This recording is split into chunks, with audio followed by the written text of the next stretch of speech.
Hello सबको जय मसीह की। प्रभु यीशु मसीह के नाम में आज के दिन के लिए मैं धन्यवाद करता हूं। परमेश्वर ने आज का दिन हमें दिखाया और बहुत से लोग आज के दिन को नहीं देख सके। प्रभु का मैं धन्यवाद करता हूं। इस संडे के शाम में परमेश्वर ने मुझे मौका दिया आपके बीच में बात करने के लिए।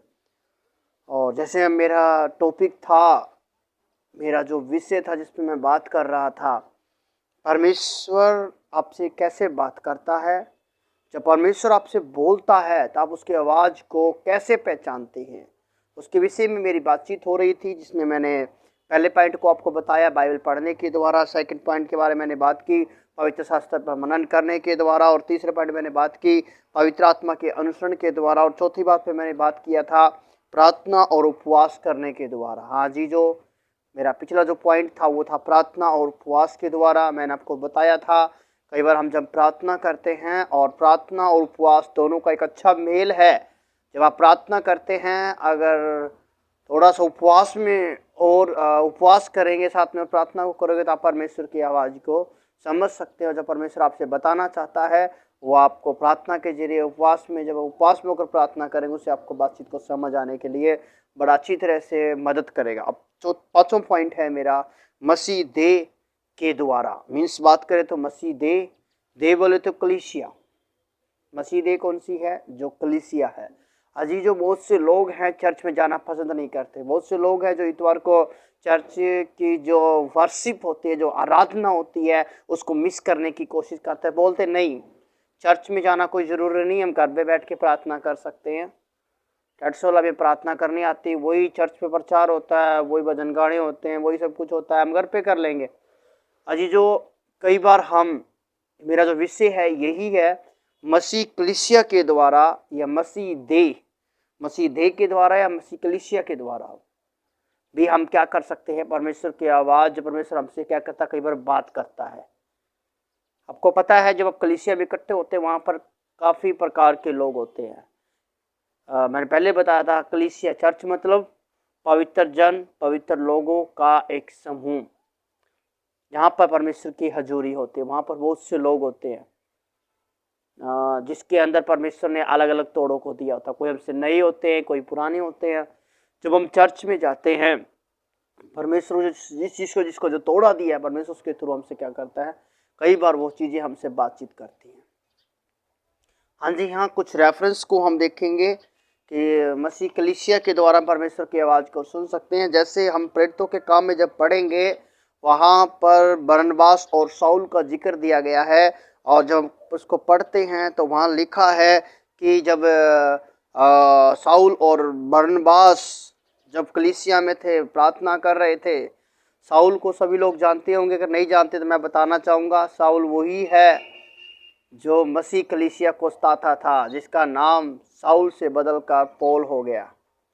ये वही शाऊल है जो मसीहों को परेशान करता था, जो मसीहों के खिलाफ में खड़ा होता था, और जो मसीहों को सताता था। ये वही शाऊल है जिसका जीवन बदल गया। वो जब यीशु मसीह ने उससे बात की, दमिश्क की राह में, जब वो याजकों से, वहाँ की सरकार से पत्थर को लेके जा रहा था और बोल रहा था कि मुझे एक पत्थर बना के दो, जिसके थ्रू मैं क्या करूँ, जितने भी मसीह लोग हैं उन सबको क्या करूँ, मैं पकड़ कर बंदीगृह में डालूँ। ये वो वही पौलुस है। मैं यही बताना चाहता हूँ आज मसीह देह के द्वारा, मसीह कलीसिया के द्वारा भी।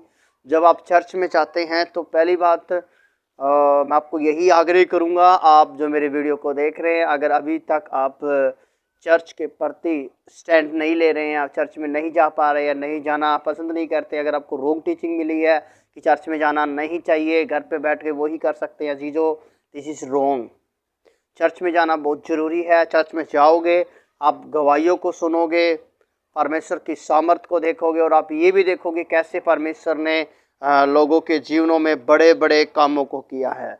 और आप ये भी देखोगे कि परमेश्वर कैसे अपने सामर्थ को लोगों पे प्रकट करता है। आप ये भी देखोगे कि परमेश्वर ने कैसे लोगों को वरदानों को दिया है। जो आप जैसे हैं, आपके साथ के भाई हैं, बहन हैं, जो आपसे कुछ नए होंगे, कुछ आपसे पुराने होंगे, वो क्या करते हैं, जो चर्च में आते हैं और परमेश्वर की सामर्थ से भर जाते हैं। इसलिए अजीजों, चर्च में जाना बहुत ज़रूरी है। अगर आप चर्च में नहीं जाते हैं तो चर्च में जाना शुरू करिए। सभी कामों को छोड़ने की कोशिश कीजिए और चर्च में जाना बहुत ज़रूरी। जैसे मैंने बताया था, कई बार चर्च के द्वारा भी परमेश्वर हमसे बात करता है।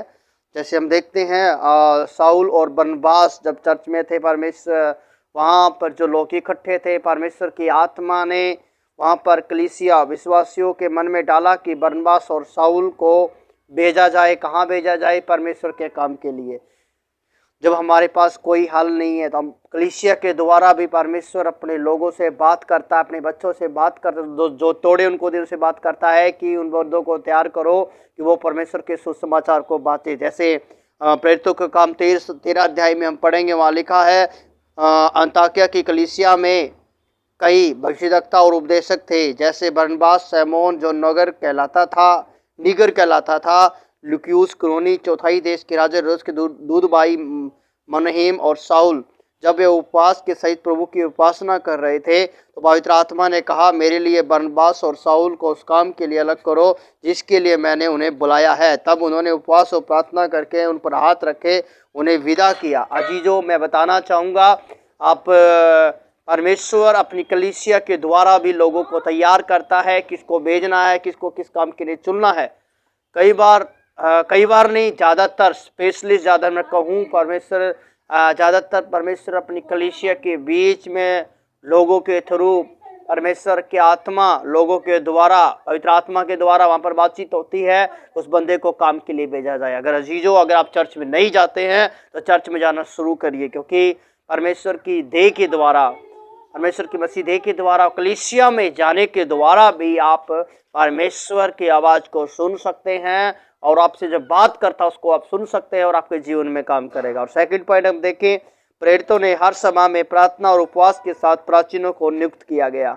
हम देखते हैं जब हम प्रेरितों के काम उसी के 14 अध्याय में पढ़ते हैं, जो प्रेरित थे वो सभा में क्या करते थे? प्रार्थना और उपवास के साथ, उन्हें उपवास के साथ बोलते, उपवास में होते थे और प्रार्थना करते थे। और वो क्या करते थे? वहाँ पर लोगों को चुनाव करते थे। हालेलुया!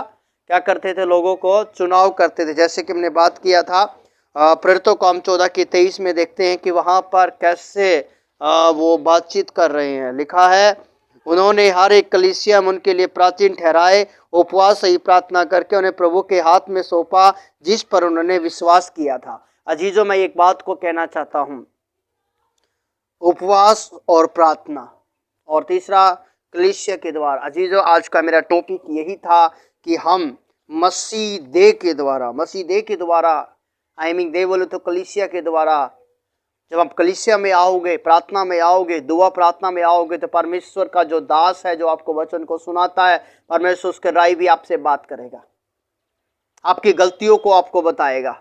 हम कई बार नाराज हो जाते हैं, पास्टर जी अरे हमारे बारे में ये बात बोल रहा है, पास्टर ये ऐसी बोल रहा है, क्योंकि पवित्र आत्मा उसके जीवन में काम कर रहा है और आपसे बात करना चाहता है।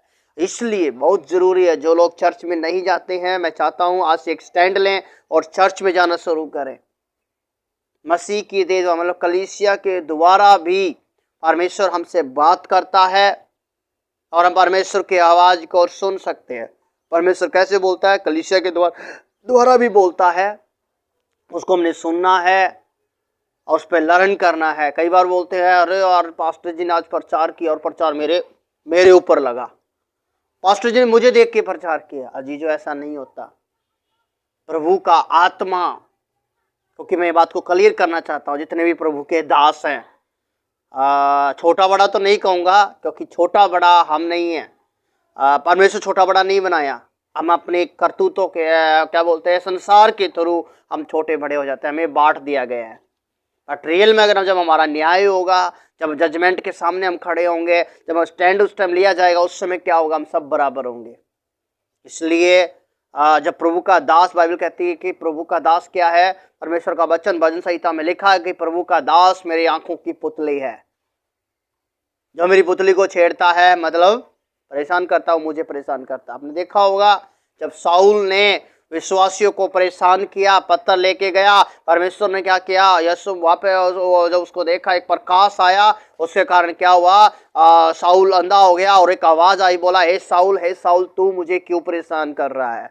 हालेलुया! जब कलीसिया को परेशान करते हैं तो मतलब परमेश्वर को परेशान करना है। तो जब प्रभु के दास, अगर प्रभु के दास को परेशान किया जाए, मतलब प्रभु को क्या बोलते हैं, परेशान करने के खिलाफ में। इसलिए अजीजों, मैं चाहता हूँ अगर मसीह देह के द्वारा भी क्या करता है, हम परमेश्वर की आवाज़ को पहचान सकते हैं कि परमेश्वर हमसे क्या बात करना चाहता है। इसलिए अगर आप चर्च में अभी तक नहीं जाते, जितने लोग मुझे देख रहे हैं, मैं चाहता हूँ मसीह देह के द्वारा भी आप परमेश्वर की आवाज़ को जान सकते हैं और प्रभु क्या बोलता है उस चीज़ को पहचान सकते हैं। इसलिए कलीसिया में नहीं जाते हैं, चर्च में नहीं जाते हैं, तो जाना शुरू करिए। और सेकंड बात मैं बोलना चाहूँगा, जो परमेश्वर ने आपके लिए दिया उसी के साथ में क्या करिए, अपने आप को बना के रखिए।